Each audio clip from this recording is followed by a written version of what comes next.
കേന്ദ്രമന്ത്രി രാജീവ് ചന്ദ്രശേഖർ ബി.ജെ.പിയുടെ പുതിയ സംസ്ഥാന അധ്യക്ഷനാകും.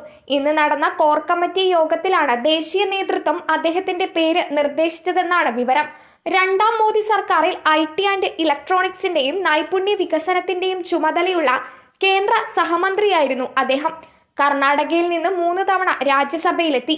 രാജീവ് ചന്ദ്രശേഖറിന് പുറമെ ജനറൽ സെക്രട്ടറി MT രമേശ്, മുൻ പ്രസിഡന്റ് V മുരളീധരൻ, ശോഭാ സുരേന്ദ്രൻ എന്നിവരായിരുന്നു പട്ടികയിലുണ്ടായിരുന്ന മറ്റ് നേതാക്കൾ.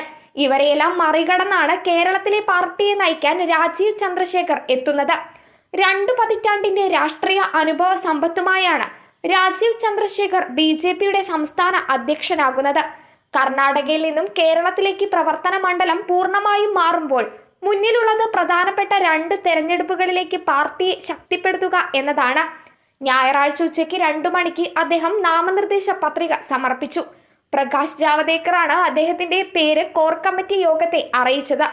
മത്സരം ഒഴിവാക്കാൻ കോർ കമ്മിറ്റിയിലെ ധാരണയ്ക്ക് ശേഷം ഒരാളിൽ നിന്ന് മാത്രമേ പത്രിക സ്വീകരിക്കാൻ സാധ്യതയുള്ളൂ എന്ന വിവരം നേരത്തെ തന്നെ പുറത്തു വന്നിരുന്നു. ഞായറാഴ്ച ഉച്ചയ്ക്ക് 2 മുതൽ 3 വരെയായിരുന്നു പത്രിക സമർപ്പിക്കാനുള്ള സമയം. 4-നാണ് സൂക്ഷ്മ പരിശോധന നടന്നത്. തിങ്കളാഴ്ച രാവിലെ 11 മണിക്ക് കവടിയാർ ഉദയ് പാലസ് കൺവെൻഷൻ സെന്ററിലാണ് പ്രഖ്യാപന സമ്മേളനം. കേരളത്തിൽ നിന്നുള്ള ദേശീയ കൗൺസിൽ അംഗങ്ങളെയും തെരഞ്ഞെടുക്കുന്നുണ്ട്.